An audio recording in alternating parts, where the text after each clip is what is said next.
Horloge, c'est un jeu pour 1 à 4 joueurs à partir de 14 ans pour des parties entre 1 heure et 2 heures. C'est un jeu dans lequel vous allez participer à la restauration de la fameuse horloge astronomique de Prague en 1865, au moment où on a rajouté le calendrier et les figures d'apôtres sur cette horloge.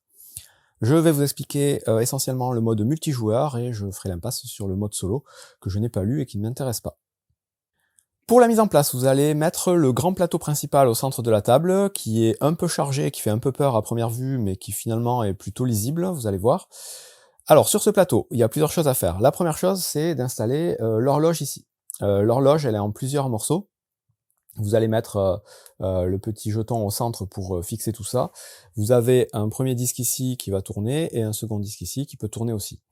Pour la mise en place, vous mettrez ça de la façon dont vous voulez, un peu aléatoirement. Il faudra juste faire en sorte que les petites dorures là soient bien alignées, et vous allez faire en sorte que la main pointe sur l'heure de départ de la partie.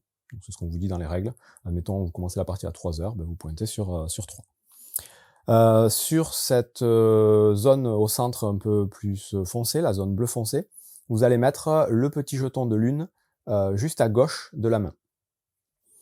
Donc voilà pour cette mise en place. Ensuite, vous allez avoir un jeton de peintre que vous allez mettre exactement à cet endroit-là, sur la zone du dessous, là où on aura les signes astrologiques et les 12 mois de l'année. Donc ce jeton-là, il est neutre, on le met ici. Vous allez avoir à mettre en place, sur la gauche du plateau, tout ce qui concerne les vitraux, les workshops, comme on dit dans le jeu. Vous allez avoir des cartes, donc vous mélangez toutes les cartes de vitraux avec ce dos, vous en faites une pioche, et vous mettez une carte face visible sur chacun des 3 emplacements ici. Juste en dessous de ces cartes, vous allez avoir des petits jetons, comme ceci. Il y en a 6 en tout dans la boîte, vous les mélangez, vous en mettez un correspondant à la couleur du vitrail. Donc là, vous avez le vitrail rouge, vous mettrez un des 2 jetons de vitrail rouge à cet endroit-là. Ici, vous avez le jaune, et ici, vous avez le bleu. Donc il faudra bien faire correspondre et mettre une tuile aléatoire. Les autres tuiles, vous pouvez les ranger dans la boîte. Tout en bas de la piste ici, vous aurez aussi des jetons avec des vitraux. Là pareil, il y en a plusieurs, vous les mélangez et vous mettez un jeton sur chaque emplacement. Ensuite, vous allez mettre en place la zone de construction des mois de l'année de l'horloge et la zone de construction des signes astrologiques. Donc, ce sont 2 tableaux qui sont à gauche et à droite de l'horloge du bas. J'ai fait la mise en place déjà pour l'astrologie, je vais vous expliquer comment ça marche pour les mois de l'année, et ce sera exactement la même chose à côté. Donc pour ça, vous avez des jetons circulaires. Donc pour les mois de l'année, ce sont les gros jetons avec donc les chiffres romains dessus. Et vous avez aussi des jetons qui sont, eux, neutres, où il n'y a rien d'un côté et de l'autre. Bon, mais vous prendrez les jetons avec les mois de l'année, vous les mettrez dans le petit sac en tissu qui est prévu pour ça, qui sert juste pour la mise en place, vous mélangez tout ça, et vous allez piocher un certain nombre de jetons en fonction du nombre de joueurs. Si vous jouez à 2, admettons que ce soit la mise en place que j'ai fait ici, vous piocherez 6 jetons, si vous jouez à 3, vous en piocherez 5, si vous jouez à 4, vous en piocherez 4. Donc là, on pioche les 6 jetons si on joue à 2, et au numéro correspondant à ces jetons, vous allez placer les jetons neutres sur la grille ici de construction. Donc là, par exemple, j'ai...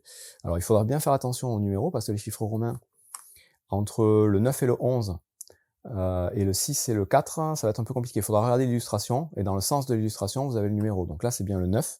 Donc je vais mettre un jeton ici sur le 9, un jeton sur le 5, un sur le 3, un sur le 8, qu'est-ce qui reste, et le 10.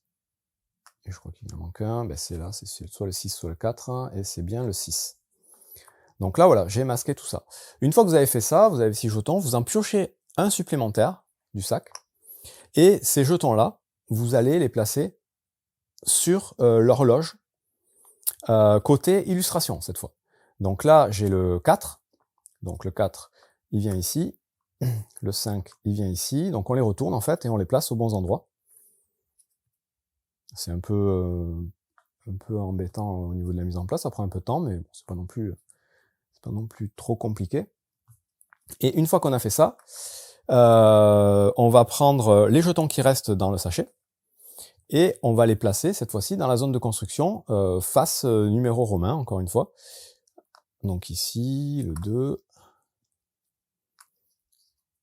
le 12, et le 1. Et il restera un emplacement vide. Donc là, en fait, vous aurez les numéros d'horloge qui va vous rester à placer sur l'horloge pour finir de construire cette zone, donc dans cette zone de construction. Et sur le côté astrologie, ce sera exactement la même chose, donc même mise en place, vous allez mettre les jetons dans le sac, ils sont plus petits, ils sont violets. Vous ferez exactement pareil, vous en piocherez 6 si vous êtes 2 joueurs, 5 si vous êtes 3 joueurs et 4 si vous êtes 4 joueurs.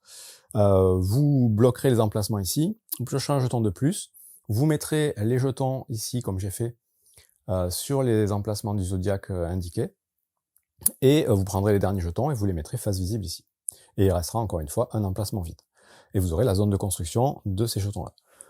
Voilà, c'est un peu tordu, mais c'est pas trop compliqué non plus. Et on a fini donc la mise en place de toute la zone en bas du plateau. Il reste la zone en haut à droite ici. La zone en haut à droite, vous allez piocher aussi des jetons correspondant à des objectifs de fin de partie. Il y en a 6 dans la boîte, vous les mélangerez, vous en piocherez 3. Vous piocherez aussi des petits jetons parchemin aléatoirement, vous les mettrez juste en dessous ici, des jetons avec un écusson bleu. Et vous avez enfin des parchemins, tout un tas de jetons parchemins ici. Là c'est pareil, en fonction du nombre de joueurs, vous les utiliserez tous si vous jouez à 4 joueurs. Si vous jouez à 3, ben, vous enlèverez tous ceux où il y a le jeton 4 joueurs. Si vous jouez à 2, ben, vous enlèverez tous ceux avec les jetons, avec l'indication 4 et l'indication 3+. Donc là si on n'est qu'à 2, ben, tous ces jetons là on les enlève. Et on fait donc une pile face cachée, et on en met 3 faces visibles quand on joue à 2. Et si on joue à 3 ou plus, on fait la pile face cachée à côté, on en mettra 4 faces visibles. On a l'emplacement ici pour 3 ou plus joueurs.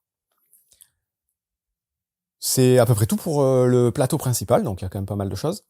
Ensuite, vous allez mettre des jetons d'assistants. Donc il y a 6 assistants différents qui ont des icônes différents en bas.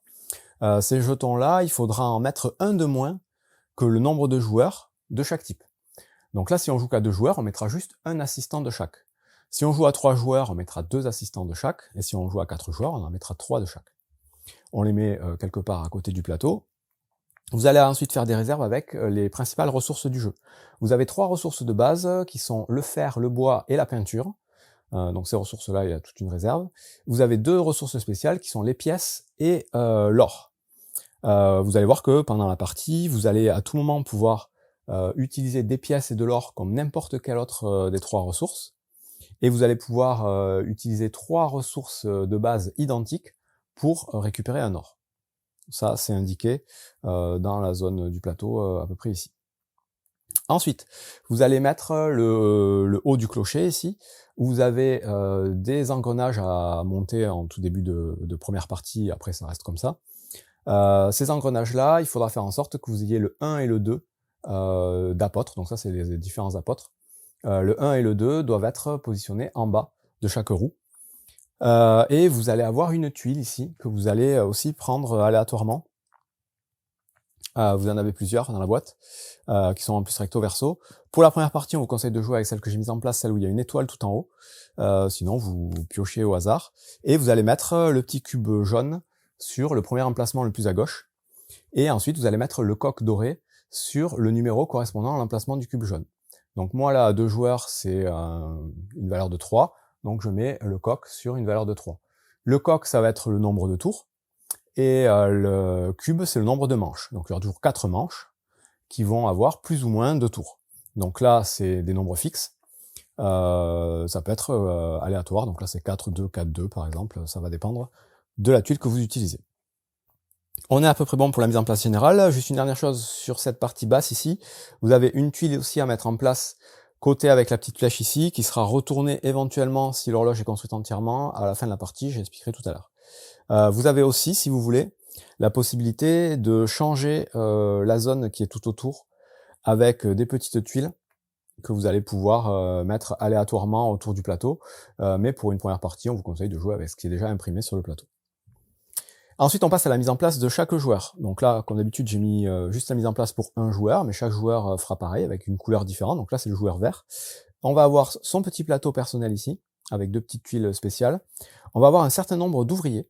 Donc quand on joue à 2, on va avoir 5 ouvriers disponibles en début de partie. Si on joue à 3 ou plus, on n'en aura que 4.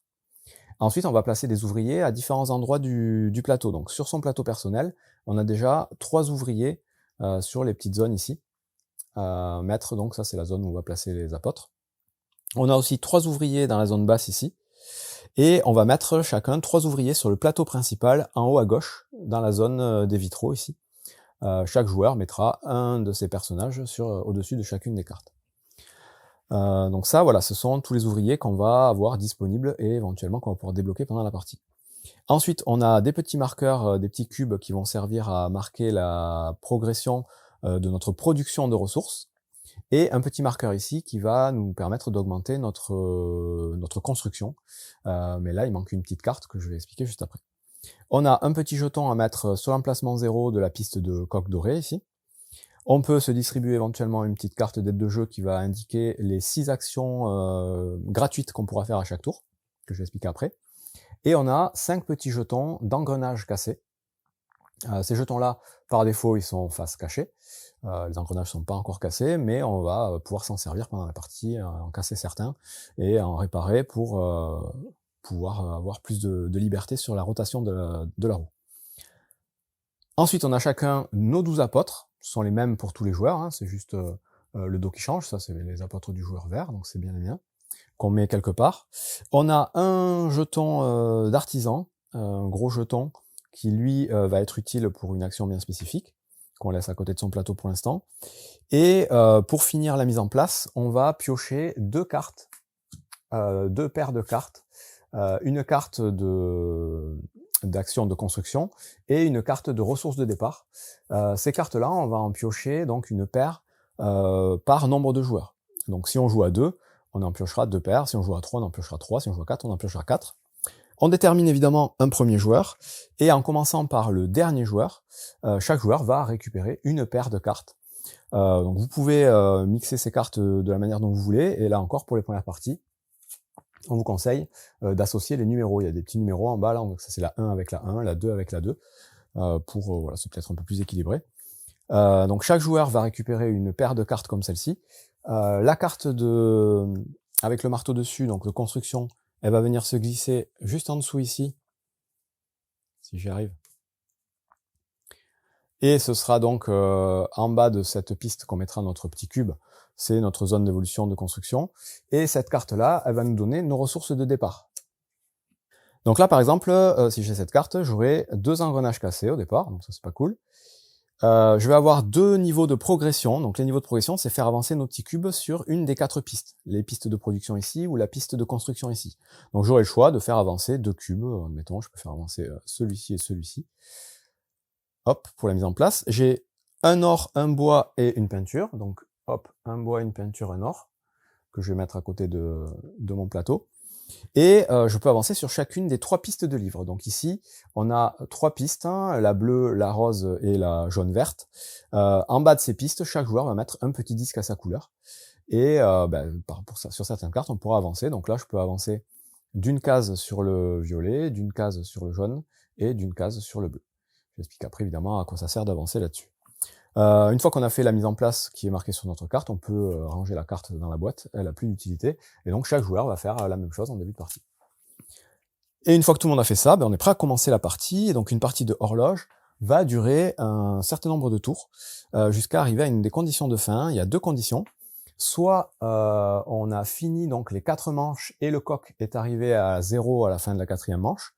Dans ce cas-là, c'est la fin de la partie et on passe au décompte de fin. Il faut que tous les joueurs aient joué le même nombre de tours.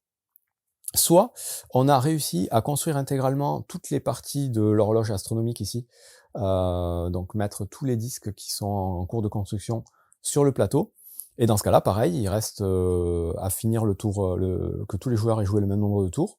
Quand on fait ça, on retourne cette tuile ici, et du coup l'action de construction qui normalement sert à construire un de ces 2 éléments, devient une action qui consiste à défausser une ressource de chaque pour gagner 8 points, pour les éventuels joueurs à qui restera un tour. Et ensuite, on passe au décompte de fin. Donc, ce sont les 2 conditions de fin de partie. Soit on finit le tour normalement, soit on finit la construction de l'horloge, et ensuite on décompte les points. Et donc un tour de jeu, c'est très simple, en commençant par le premier joueur et dans le sens aigu d'une montre, on va chacun jouer notre tour, et on va avoir 2 possibilités. Soit on va utiliser un de nos ouvriers disponibles sur l'horloge ici qui va déterminer donc les actions qu'on va pouvoir faire, soit on va passer si on ne veut pas faire d'action ici, ou si on ne peut plus justement utiliser d'ouvriers parce qu'on n'en a plus, et dans ce cas-là on va pouvoir récupérer des ouvriers, et c'est à peu près tout ce qu'on va faire à son tour. Donc l'action principale, celle qu'on fera le plus souvent, c'est d'utiliser d'ouvriers pour faire des actions. Et donc ça, c'est là que ça se passe. Pour faire des actions, vous allez pouvoir déplacer la petite main ici, d'un certain nombre de cases dans le sens aiguille d'une montre.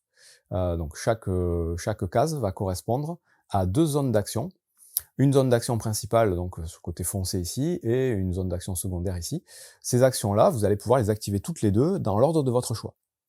Et donc le déplacement de cette main, il va se faire en fonction de la piste bleue ici. Par défaut, vous êtes dans la première zone ici, et vous avez le droit de déplacer gratuitement la main de une case. Et vous êtes obligé de la déplacer. Donc là, par défaut, la main pointe ici, c'est à moi de jouer, je commence. Je peux me déplacer ici, gratuitement, et faire du coup ces 2 actions.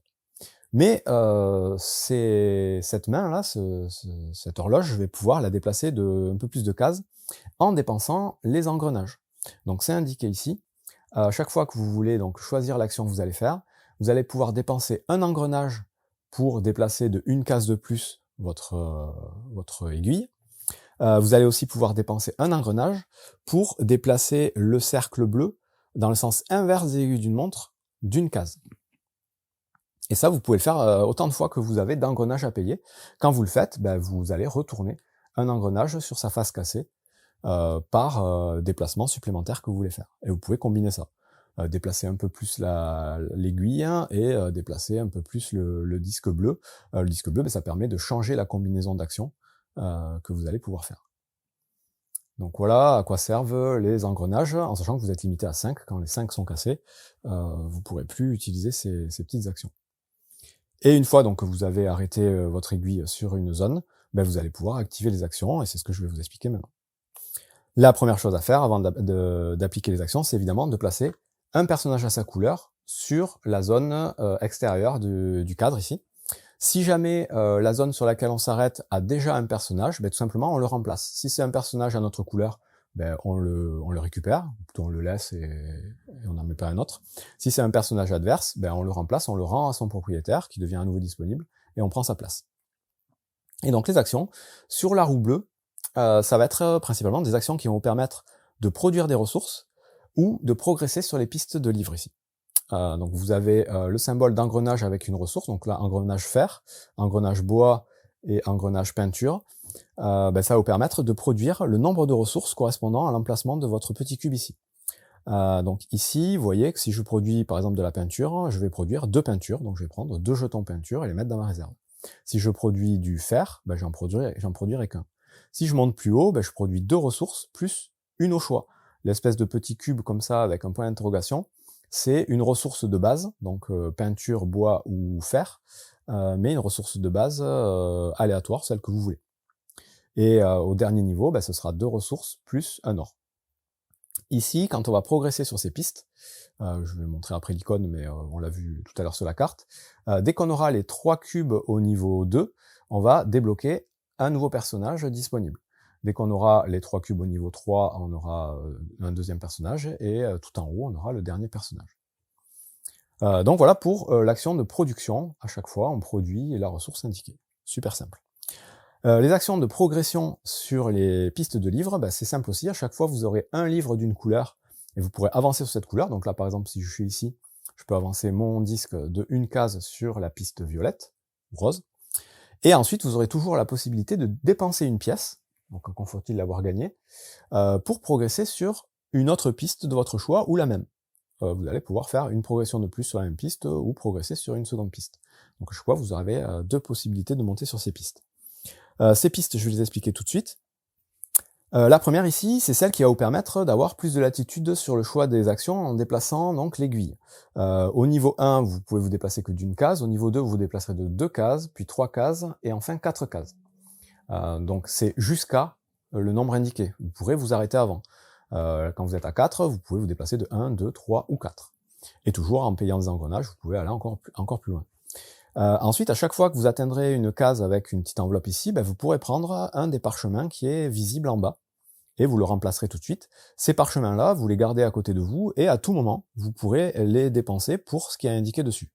Et je reviendrai dessus après quand j'aurai expliqué toutes les actions, parce que là, ça va être un peu brouillon. Ça fait partie des actions gratuites d'utiliser ces parchemins qu'on aura gagnés.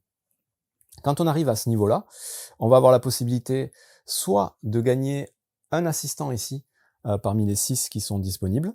Quand on va gagner un assistant, on va devoir le placer sur la zone à gauche de son plateau, la zone qui est indiquée ici. Il faut que cette zone soit libre pour pouvoir récupérer l'assistant, et ensuite vous allez voir que cet assistant, on va pouvoir l'utiliser autrement. Ces assistants-là, ils vont vous permettre de gagner des points de victoire en fin de partie aussi. Vous avez le choix entre donc soit gagner un assistant, soit gagner des ressources grâce au jeton lune. Donc le jeton lune, quand vous avez cette action, vous allez pouvoir faire tourner le jeton lune d'un certain nombre de cases sur cette piste-là, toujours dans le sens aiguille d'une montre, pour gagner tout ce qui va traverser, tout ce que le jeton va traverser. Et le nombre de cases, il sera sur la 3e piste ici, je vais y revenir.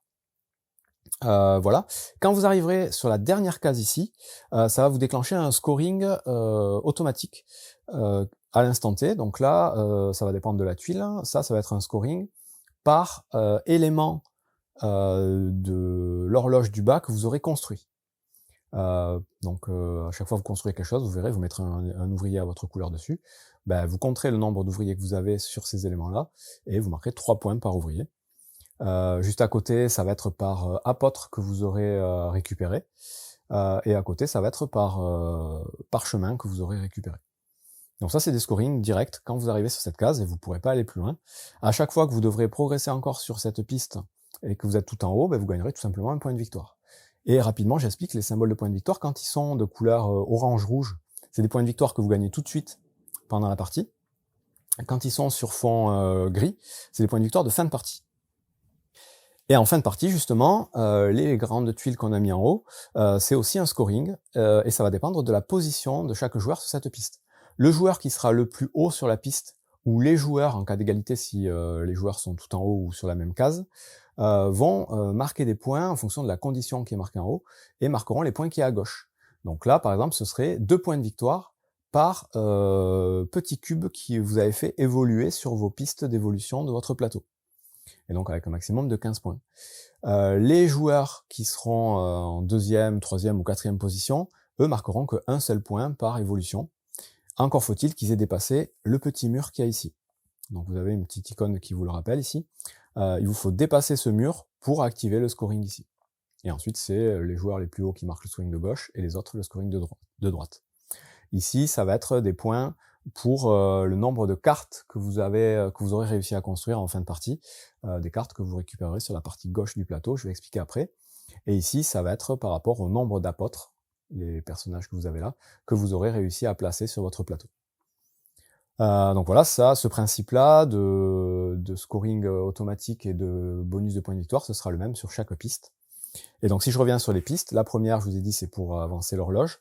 La deuxième, c'est pour améliorer votre action quand vous allez passer. Donc comme je vous ai dit, là j'explique les actions quand on pose un ouvrier autour de l'horloge, mais à un moment donné, vous allez pouvoir ou être obligé de passer. Quand vous passez, vous allez récupérer un certain nombre d'ouvriers sur l'horloge, donc sur le côté ici, ou éventuellement sur l'horloge du bas. Vous allez déclencher l'action de la lune, et vous allez faire avancer le coq doré de une case. Ça, c'est si vous êtes en bas. Si vous êtes au milieu, vous récupérez 3 ouvriers, vous ferez l'action de la lune plus 1. Ici, ce sera 4 ouvriers, l'action de la lune plus 2, 4 ouvriers, l'action de la lune plus 3. Sur cette piste aussi, vous avez des symboles avec des tabliers ici. Ces symboles-là, ça correspond à l'action qui va impliquer notre artisan. Je vais les expliquer après ces actions, mais ce sont les actions qu'il y a de part et d'autre des horloges. Il y en a 4, il y en a une ici, une ici, une ici et une ici. C'est une action que vous allez retrouver sur la roue, je vais l'expliquer après, qui vous permettra d'envoyer votre artisan ici et de faire l'action correspondante au niveau où vous vous trouvez. Si vous êtes au niveau 1, vous allez faire l'action du bas, au niveau 2, l'action ici, au niveau 3, l'action ici, évidemment. Plus le numéro est haut, plus l'action est intéressante. La piste la plus à droite, c'est la piste qui va vous dire de combien de cases vous allez pouvoir déplacer le jeton lune quand vous ferez l'action lune, et le jeton peintre quand vous ferez l'action peintre. Donc l'action lune, c'est la lune grise ici. je vous l'ai dit tout à l'heure, donc là, par défaut, vous pourrez avancer ce jeton de 3 cases. Et quand vous vous déplacerez 3 cases, vous gagnerez les 3 icônes sur lesquelles vous êtes déplacé. Donc là, vous gagnerez un bois, vous gagnerez un engrenage à remettre sur sa face réparé. Quand il y a l'engrenage avec une croix, c'est que vous remettez l'engrenage côté réparé, et vous gagnerez une peinture. Et évidemment, plus vous allez avancer, plus vous gagnerez de bonus différents.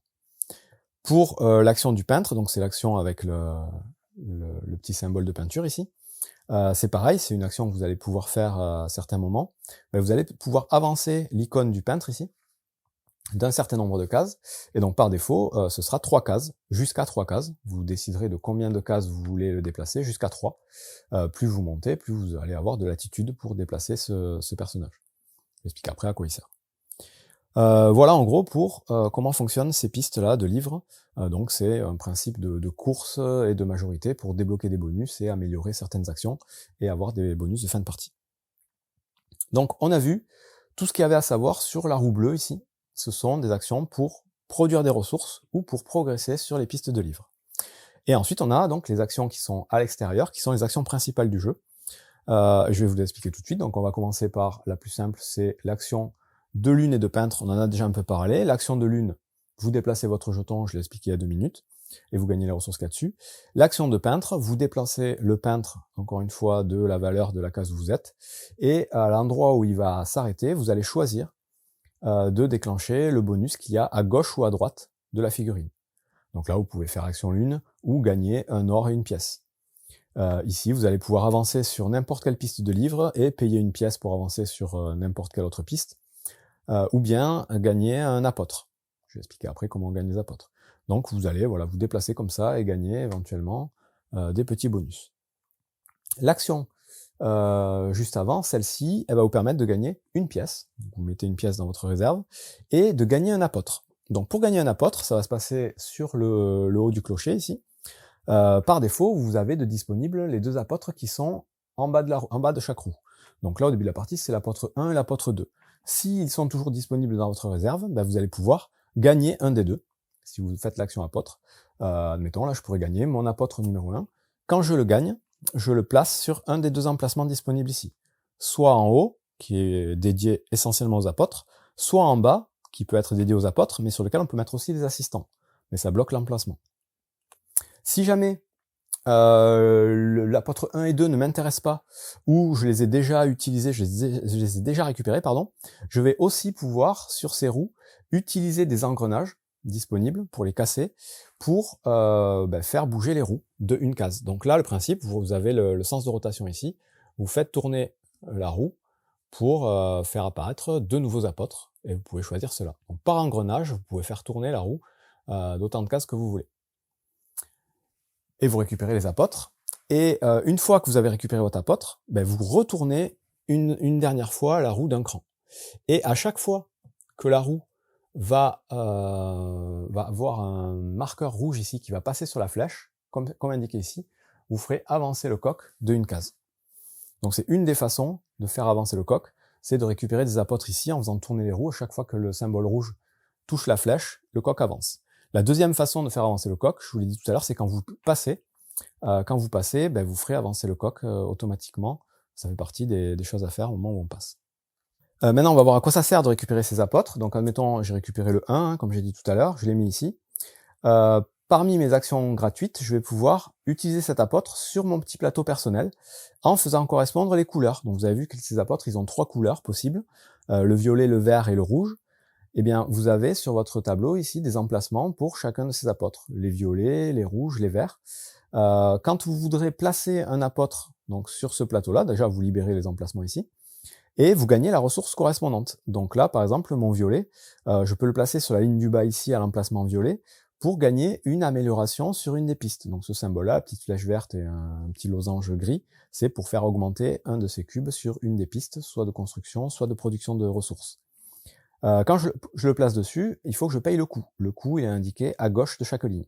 La ligne du bas, ça se paye en fer, la ligne du milieu, ça se paye en bois, la ligne du haut, ça se paye en peinture. Donc là, je paye là, il faudrait que je paye un fer, bon là je l'ai pas, à la banque, et je peux placer mon personnage ici et faire une augmentation. Le fait de faire ça, donc vous allez aussi pouvoir débloquer des personnages, vous allez pouvoir gagner des pièces, et vous allez pouvoir récupérer des ouvriers autour de la roue ici, quand vous en avez presque plus dans votre réserve, ça peut valoir le coup d'aller en chercher, ça vous évite de passer pour le faire. Quand vous allez réussir à remplir une ligne complète avec des apôtres, vous gagnez le bonus qui est indiqué au bout de la ligne. Ça vous permet de déclencher la production d'une ressource de votre choix, et de gagner directement 7 points de victoire. C'est la même chose sur chaque ligne. Sur les colonnes, même chose, si vous remplissez une colonne complète avec des apôtres, vous allez gagner la possibilité d'aller chercher un assistant, c'est le deuxième moyen de récupérer les assistants, le premier c'est sur les pistes de livre ici, de le placer ici, ou alors de faire l'action de lune. Donc voilà à quoi servent les apôtres, ça peut aussi servir pour des décomptes de fin de partie, un peu partout sur le plateau. Donc on a vu l'action pour les apôtres. Maintenant, on va voir l'action pour la construction. Donc la construction, ça va se passer au niveau donc des deux plateaux en bas à droite et à gauche. Soit on construit les numéros des mois du calendrier, soit on construit les signes astrologiques. En début de partie, je l'ai pas dit, mais on va placer le jeton marteau sur chacune des pistes ici, à l'emplacement le plus en haut à gauche, et même chose ici. Et donc si je veux faire une construction, par exemple les numéros ici, je vais suivre ce qui est indiqué sur la zone à cet endroit-là. Donc vous voyez, l'action marteau, vous allez faire tout ça. Première chose, vous allez déplacer le marteau par défaut de une case. Pourquoi une case? Parce que ça correspond à votre petite carte d'action marteau ici. Par défaut, vous avez le droit de déplacer le marteau de une case. Quand vous monterez au niveau 2, vous aurez la possibilité de déplacer, là encore de une case, en fonction des cartes que vous aurez récupérées en début de partie. Des fois, ça pourrait être directement 2, ou peut-être 3. Plus vous monterez, plus vous aurez la possibilité de déplacer le marteau. Le marteau, il suit le sens des flèches. Donc là, il part par là, puis ensuite il descend, et il fait le tour comme ça, en fait. Donc vous déplacez votre marteau, et vous avez la possibilité, et c'est indiqué juste au-dessus ici, de payer encore une fois des engrenages, de casser des engrenages pour le déplacer d'une case supplémentaire. À l'endroit où vous vous arrêtez, vous allez pouvoir construire une des tuiles qui est adjacente au marteau. Donc une des 4 à chaque fois, il y aura 4 tuiles autour. Vous allez pouvoir choisir celle que vous voulez construire. Donc là, il n'y avait pas trop d'intérêt à avancer le marteau. Donc je pourrais le laisser à son emplacement de départ. On peut très bien le laisser à son emplacement de départ. Et on choisit du coup la tuile qu'on veut construire parmi les tuiles avec les chiffres romains dessus. Là, admettons que je veux construire la tuile numéro 2. Ça va me coûter les ressources qui sont indiquées sur la ligne et sur la colonne. Donc là, sur la ligne, ça va être toujours un or et un bois, quelle que soit la ligne, et sur la colonne, ça va dépendre de ce qui a déjà été construit. Si j'avais voulu construire par exemple le numéro 1, ça m'aurait coûté un or, un bois, et ça m'aurait coûté aussi un fer, parce qu'il y a un fer ici de visible. Donc admettons je veux construire le 2, ça me coûte juste un or, un bois, je paye mon or et mon bois, et par ressource que je vais payer, que ce soit de l'or, ou n'importe quelle autre source, je vais gagner 2 points de victoire directement. Donc plus je vais payer de ressources, plus ça va être embêtant parce qu'il va me falloir avoir ces ressources, mais plus je gagnerai de points de victoire. Une fois que j'ai payé les ressources, je prends le jeton correspondant et je le place côté illustration visible sur le bon emplacement, et je vais mettre un ouvrier à ma couleur dessus. Il faut que cet ouvrier soit disponible dans ma réserve. Quand je le fais, et c'est ce qui est indiqué juste après ici, je vais gagner 2 points de victoire pour cet ouvrier, plus 2 points de victoire pour chacun des autres ouvriers à ma couleur qui sont dans un même groupe adjacent. Donc là, lui, il est tout seul, il n'y en a qu'un. Si, admettons, plus tard, je construis ça, je vais gagner 2 plus 2. Si plus tard, je construis lui, il va me faire gagner 6 points. C'est un même groupe adjacent de personnages. Si plus tard, je construis encore lui, là, ce sera 8 points que je vais gagner, puisque c'est un groupe de même couleur, à ma couleur évidemment. Si ça avait été un autre joueur, il aurait pu casser cette dynamique. Donc voilà, des points de victoire pour les ressources dépensées, des points de victoire pour l'ouvrier qu'on place et ceux qui sont adjacents.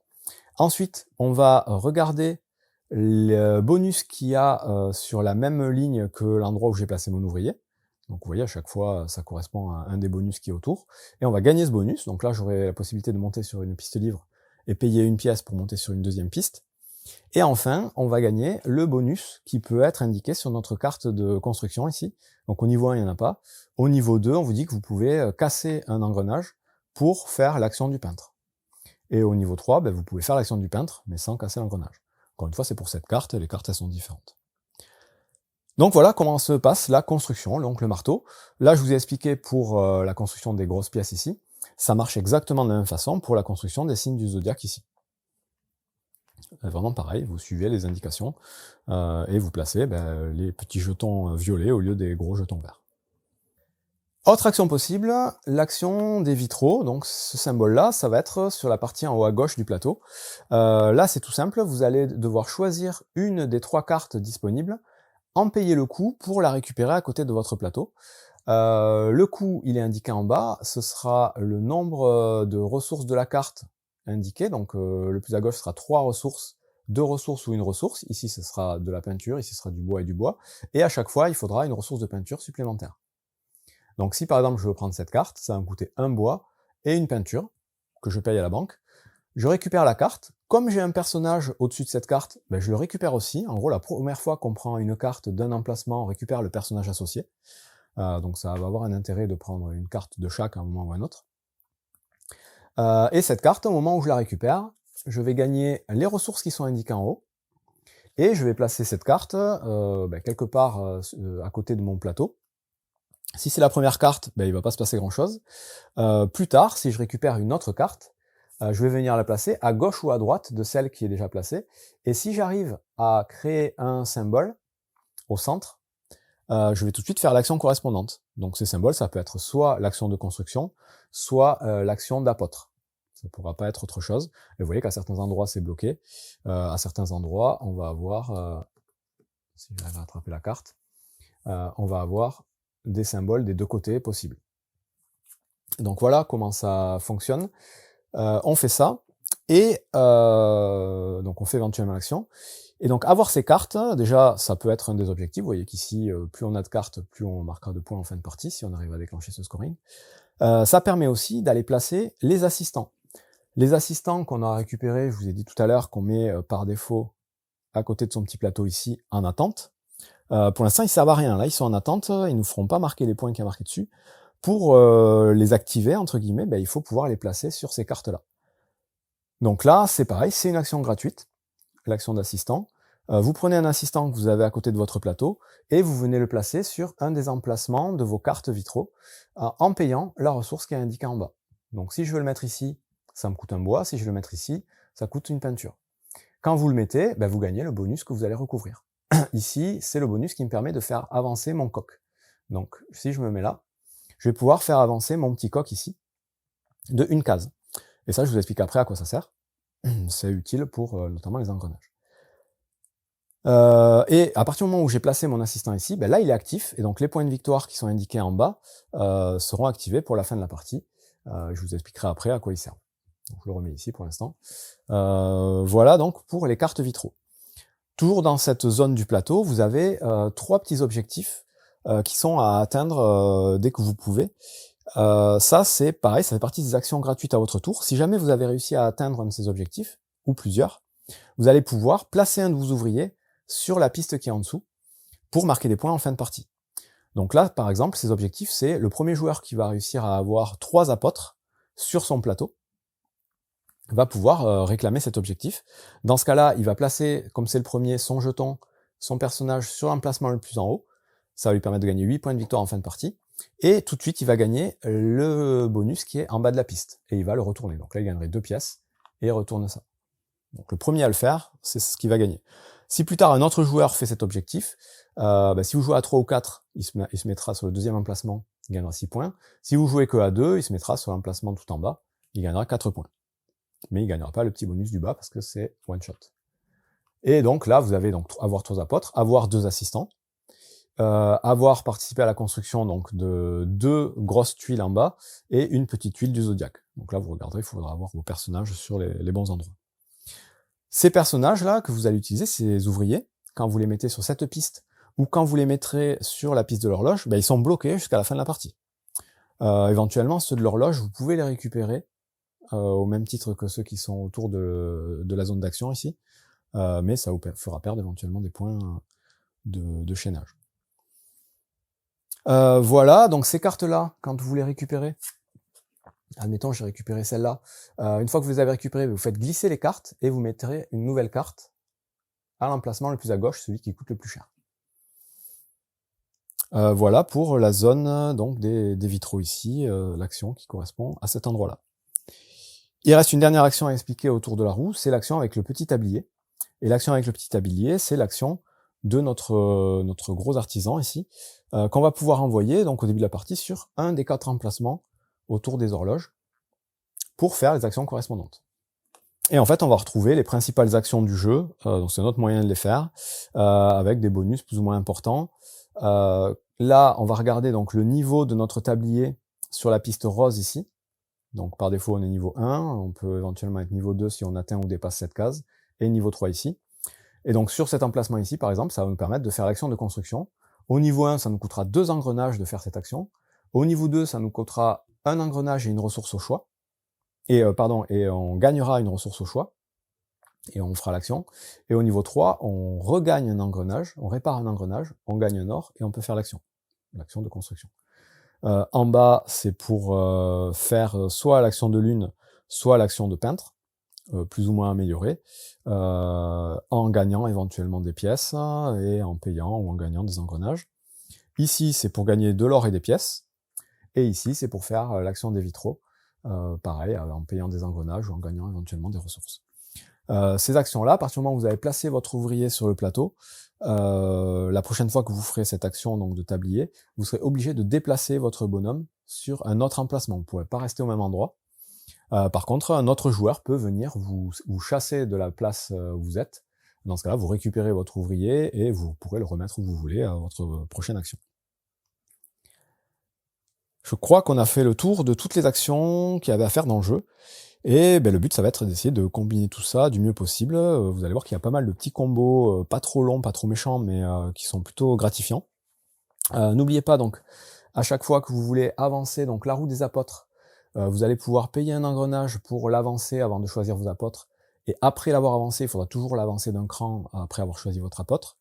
Vous allez pouvoir payer les engrenages pour avancer un peu plus loin votre aiguille de la roue d'action. Payer aussi pour faire tourner dans le sens inverse d'une montre la roue bleue. Donc c'est indiqué sur le côté.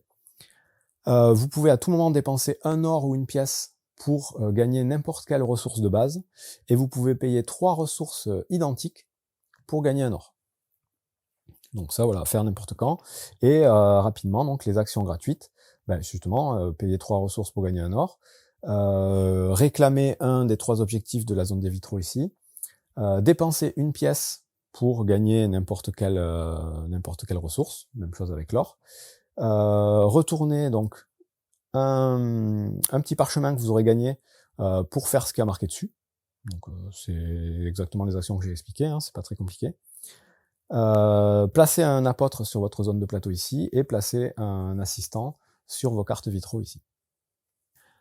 Maintenant, il me reste juste à expliquer qu'est-ce qui va se passer si jamais le coq arrive à l'emplacement 0. Donc ce coq-là, il va progresser, il va arriver à 0 de temps en temps. Quand il arrivera à 0, il y aura une petite phase à faire qui consiste à réparer ses engrenages cassés. Donc là, c'est là que va avoir son importance la piste de coq qui est en bas à droite de notre plateau.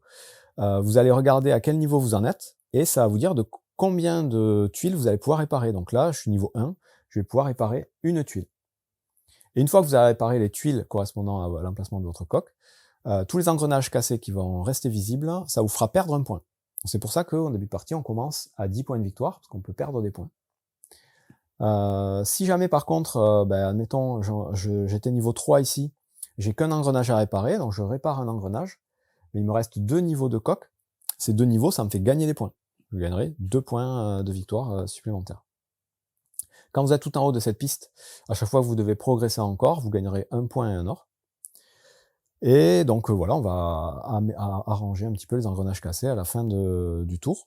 Une fois que tous les joueurs ont fait ça, tout simplement, on avance le petit cube sur la manche d'après, on remet le coq sur le numéro correspondant à l'endroit où est le cube, et on continue le tour de jeu normalement, jusqu'à ce que on soit à la dernière manche, et que le coq arrive à cet emplacement-là. Et c'est donc la deuxième condition de fin de partie. La première condition, je vous ai dit, c'est de finir l'horloge.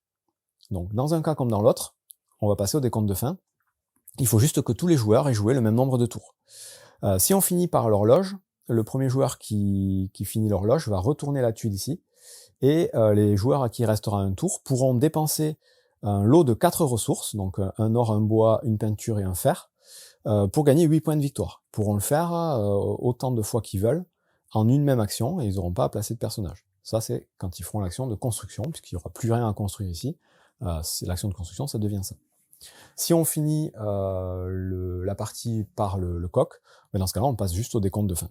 Le décompte de fin, il est très simple, il est résumé ici. C'est un peu le bordel sur le plateau. La première chose, c'est de regarder les points de victoire de ces tuiles-là. Donc ces tuiles-là, je vous rappelle, si vous avez dépassé le petit muret ici, vous êtes éligible au décompte ici. Les joueurs qui seront les plus hauts sur la piste gagneront les points de gauche, les autres joueurs qui sont au-dessus du mur mais en dessous gagneront les points de droite, et là bah, c'est en fonction de ce que vous avez collectionné. Ici c'est la montée sur les différentes pistes, ici ce sont les cartes de vitraux, ici ce sont les apôtres que vous aurez sur votre plateau. Et il y a d'autres tuiles dans la boîte.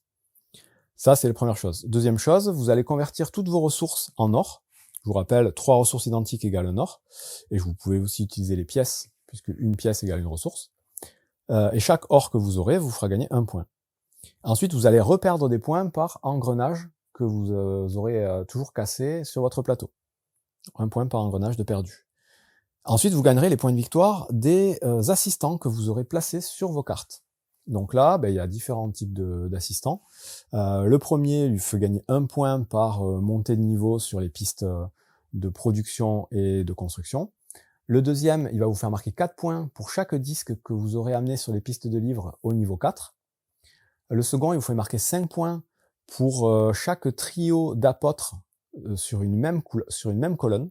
Donc chaque colonne complétée, en fait, vaut 5 points. Lui, il vaut juste 6 points. Et les deux autres, ben, ils valent 3 points par zone de construction sur laquelle vous avez un personnage à votre couleur, donc soit les jetons du mois, soit les jetons astrologiques. Donc vous rajoutez ça, donc à chaque fois vous avancez sur la piste de points de victoire autour du plateau. Le dernier, ce sont les points de victoire des pistes des vitraux ici, en fonction de là où vous avez placé vos personnages. Donc 8, 6 ou 4 points en fonction du nombre de joueurs que vous ajoutez aussi à votre total. Celui qui a le plus de points est déclaré vainqueur, et en cas d'égalité, ce sera le joueur qui aura le plus d'apôtres sur son plateau personnel. Voilà, c'est tout pour Horloge, un jeu qui peut paraître assez complexe et qui fait un peu peur, surtout parce qu'il y a des couleurs dans tous les sens et que c'est pas très lisible, mais qui finalement, une fois en jeu, se joue plutôt très bien et même très fluide. Les tours sont vraiment rapides, on fait 2 actions par tour, on peut faire des petits combos pas très longs mais plutôt sympathiques. Et j'ai trouvé ça plutôt intéressant, c'est un bon petit jeu expert, assez original, avec plusieurs possibilités, plusieurs axes de développement. Donc une bonne pioche, en tout cas en multijoueur. J'ai pas essayé le mode solo, mais qui existe, qui peut être aussi intéressant, je sais pas, je l'ai pas lu. Voilà, si vous aimez les jeux un peu costauds, celui-là est intéressant. Il n'existe pour l'instant qu'en anglais, mais il y a quand même de fortes chances qu'il arrive à un moment ou à un autre en français, parce qu'il est vraiment pas mal. Bon jeu.